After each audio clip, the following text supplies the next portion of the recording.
ఇక్కడ విచ్చేసిన మీడియా మిత్రులందరికీ హృదయపూర్వక నమస్కారాలు తెలియజేస్తూ ఈరోజు కడప జిల్లా బద్వేలు నియోజకవర్గంలో వెలిసిన కాశీనాయన ఆశ్రమ సందర్శన కోసం ఇక్కడికి విచ్చేయడం జరిగింది. ఈ ప్రాంతంలో సుమారు 28 సంవత్సరాల క్రితము ఏర్పడిన ఈ ఆశ్రమము గత 28 సంవత్సరాల నుండి కూడా ఇక్కడ అనేక రకాలైన సేవా కార్యక్రమాలు జరుగుతున్నాయి. నిత్యాన్నదాన కార్యక్రమం అయితే కావచ్చు, గోశాల కావచ్చు, అదే విధంగా ఇక్కడ ప్రతినిత్యము అనేక రకాల సేవా కార్యక్రమాలతో పాటు ఇక్కడ వెలిసిన శ్రీ లక్ష్మీ నరసింహస్వామి ఆలయం ఉంది. అదే విధంగా అన్నపూర్ణేశ్వరి దేవి ఆలయం ఉంది. దక్షిణ భారతదేశంలో ఉన్న ప్రముఖ వృద్ధులకు సంబంధించిన ఆశ్రమాల్లో కాశీనాయన ఆశ్రమం అనేది చాలా ప్రసిద్ధమైనది. సుమారు 4-5 చుట్టుపక్కల ఉమ్మడి జిల్లాలకు సంబంధించిన ప్రజలందరూ కూడా నిత్యం దైవంగా భావించి ఇక్కడ పూజా కార్యక్రమాలు కావచ్చు, మిగిలిన కార్యక్రమాలతో పాటు ప్రతినిత్యము కూడా వందలాది మంది, వేలాది మంది ఈ ఆశ్రమాన్ని సందర్శిస్తూ ఇక్కడ జరిగే కార్యక్రమాలకు తోడ్పాటు అందించి దినదినాభివృద్ధి జరుగుతున్న ఈ ఆశ్రమం పైన గత కొన్ని రోజుల క్రితం నుండి ప్రభుత్వము దాడి చేయడం మొదలుపెట్టింది. 30 సంవత్సరాల నుండి ఈ ప్రాంతంలో ఆశ్రమం నెలకొల్పి అనేక సేవా కార్యక్రమాలు చేస్తుంటే అప్పుడెప్పుడూ లేని ఇబ్బంది గత 9 నెలల నుండి అధికారుల ద్వారా ఈ ఆశ్రమానికి భక్తులు రానివ్వకుండా చేసే కార్యక్రమం చేయడం జరిగింది. ఇక్కడ వరకు ఆర్టీసీ బస్సు సౌకర్యం ఉంటే 9 నెలల క్రితం సుమారు బస్సులు నడవనివ్వకుండా అడ్డుకునే కార్యక్రమం జరిగింది. ఆ తర్వాత ఆశ్రమానికి కరెంటు నిలిపేసే ప్రయత్నం జరిగింది. చివరిగా గత కొన్ని రోజుల క్రితము ఆశ్రమానికి అనుమతులు లేవు, ఇది రిజర్వ్ ఫారెస్ట్ పరిధిలో ఉంది కాబట్టి పూర్తిగా ఇక్కడున్న నిర్మాణాలన్నింటినీ కూడా కూల్చివేస్తామని చెప్పి అధికారులు బలవంతంగా వచ్చి ఇక్కడ కొన్ని కట్టడాలు కూల్చేసే ప్రయత్నం కూడా జరిగింది. ఇప్పుడే ఇవన్నీ కూడా మనం గమనించాము.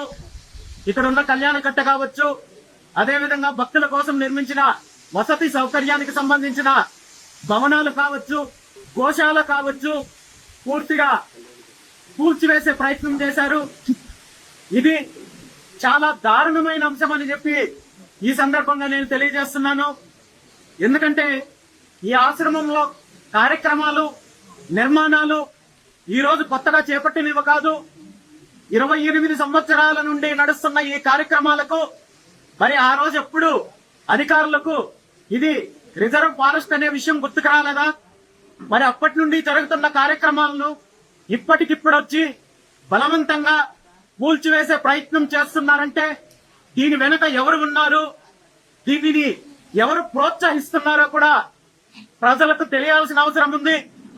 ముఖ్యంగా ఈ రాష్ట్రంలో ఏ ప్రభుత్వం అధికారంలో ఉన్నా, ఏ నాయకుడు అధికారంలో ఉన్నా హిందువుల పైన, దేవాలయాల పైన, హిందువులు చేసుకునే పండుగల పైన అనేక రకాలుగా దాడులు జరుగుతున్నాయి. గత ప్రభుత్వ హయాంలో ఒక రకంగా హిందువులను వేధిస్తే ఈ ప్రభుత్వం వచ్చిన తర్వాత ఎక్కడికక్కడ దేవాలయాలు కూల్చివేసే పరిస్థితి, ఆశ్రమాలు కూల్చివేసే పరిస్థితి. మరీ ముఖ్యంగా ఈ ప్రభుత్వంలో ప్రధాన భాగస్వామ్యమైన ఒక నాయకుడు, సనాతన ధర్మాన్ని ఉద్ధరించడానికే నేను పుట్టానని చెప్పి చెప్పుకునే నాయకుడు, పాపిష్టి స్వీకరించిన సనాతన ధర్మ పరిరక్షకుడు, మరి రాష్ట్రంలో ఈ రోజు ఇన్ని ఘోరాలు జరుగుతుంటే ఈ రోజు ఆశ్రమాలు కూల్చేస్తున్నారు, అన్నదాన సత్రాలు కూల్చేస్తున్నారు, గోశాలలు కూల్చేస్తున్నారు. అదేవిధంగా రాష్ట్రంలో హిందూ ధర్మానికి సంబంధించి హిందువులు చేసుకునే పండుగలు, ఊరేగింపుల్లో అనేక రకాలుగా ఇబ్బందులు కలగజేస్తుంటే మరి ఈ సనాతన ధర్మ పరిరక్షకులు ఎక్కడికి వెళ్లారని చెప్పి నేను ఈ సందర్భంగా ప్రశ్నిస్తున్నాను. ఈ రాష్ట్ర ఉప ముఖ్యమంత్రి తను సినిమాల్లో బాగా నటిస్తాడు, రాజకీయాల్లో బాగా నటిస్తాడు, కానీ సనాతన ధర్మం పేరు చెప్పి కూడా నటించే నీచమైన స్థాయికి దిగజారడము చాలా దురదృష్టకరము. ఎందుకంటే ఈ రోజు సనాతన ధర్మాన్ని రక్షిస్తానని చెప్పి తమిళనాడులో దేవాలయాలు సందర్శించే కార్యక్రమం చేస్తున్నాడు. ఈ రాష్ట్రంలో ఆశ్రమాలు కూల్చేస్తుంటే, దేవాలయాలు కూల్చేస్తుంటే, గోశాలలు కూల్చేస్తుంటే వీటి గురించి పట్టించుకోవడం లేదు. మరీ ముఖ్యంగా ఈ ఆశ్రమానికి సంబంధించి సమస్య లేవనెత్తింది, సమస్య ఉన్నది సాక్షాత్తు అటవీ శాఖకు సంబంధించి. ఆ అటవీ శాఖకు మంత్రిగా ఉన్న ఈ సనాతన ధర్మ పరిరక్షకుడు ఇంత జరుగుతుంటే కనీసము నోరు విప్పకపోవడము చాలా దురదృష్టకరమైన సంఘటన. ఇలాంటి నాయకుడు సనాతన ధర్మం పేరు చెప్పే అర్హత కానీ, హిందూ ధర్మం పేరు చెప్పే అర్హత లేదని చెప్పి ఈ సందర్భంగా నేను తెలియజేస్తున్నాను. ఇప్పటికైనా ప్రభుత్వం కళ్ళు తెరిచి ఇలాంటి నీచమైన కార్యక్రమాలు చేయడం ఆపకపోతే రాబోయే రోజుల్లో తీవ్రమైన పరిణామాలు ఎదుర్కోవాల్సి వస్తుందని చెప్పి ఈ సందర్భంగా హెచ్చరిస్తున్నాను. మరి ఈ రోజు రాష్ట్ర ప్రభుత్వం నుండి, రాష్ట్ర ప్రభుత్వానికి సంబంధించి మంత్రి నారా లోకేష్ నాయుడు గారు ఒక స్టేట్మెంట్ ఇవ్వడం జరిగింది. ఇక్కడ జరిగిన కూల్చివేత కార్యక్రమం ఏదైతే ఉందో అది చాలా దురదృష్టకరము. దీనిని మళ్ళీ నేను నా సొంత నిధులతో పునర్నిర్మించే కార్యక్రమం చేస్తానని చెప్పి ఒక నీచమైన రాజకీయ డ్రామా ఆడే ప్రయత్నం జరిగింది. ఈ విషయము ప్రభుత్వానికి తెలియకుండా అధికారులు కూల్చుంటారని చెప్పి ఎవరైనా భావిస్తారా? ఖచ్చితంగా ప్రభుత్వంలో ఉన్న పెద్దల ద్వారానే ఈ కార్యక్రమం జరిగింది.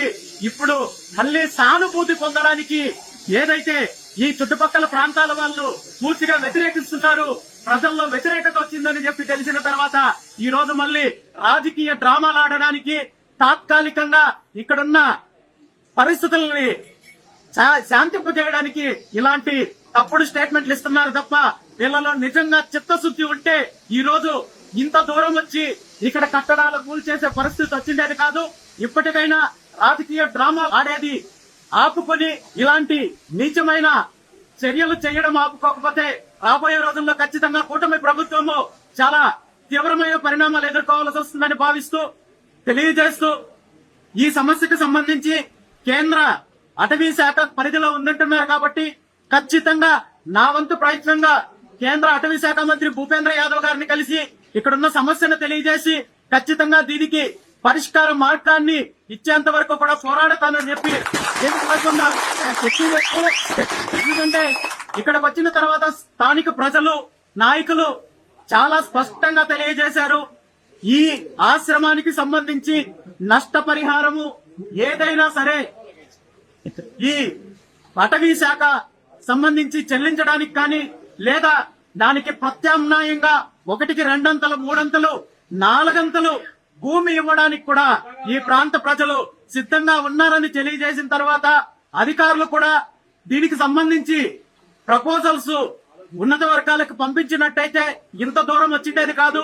ఇప్పటికైనా ప్రభుత్వం మేలుకొని దీనికి శాశ్వతమైన పరిష్కారాన్ని అందించి ఇక్కడ ఏదైతే కార్యక్రమాలు జరుగుతున్నాయో ఈ కార్యక్రమాలు నిరంతరం కొనసాగే విధంగా, ఇక్కడ అభివృద్ధి కార్యక్రమాలు ఇంకా జరిగే విధంగా, ఇక్కడ విశ్వాసంతో వచ్చే భక్తులకు మరిన్ని సేవలు అందించే విధంగా చేయాలి తప్ప నీచమైన రాజకీయాలు మానుకోవాలని చెప్పి ఈ సందర్భంగా తెలియజేస్తూ ఈ కార్యక్రమంలో ఈ రోజు ఇక్కడ పాల్గొన్న ప్రతి ఒక్కరికి కూడా మరొకసారి ధన్యవాదాలు తెలియజేస్తూ సెలవు తీసుకుంటున్నాను.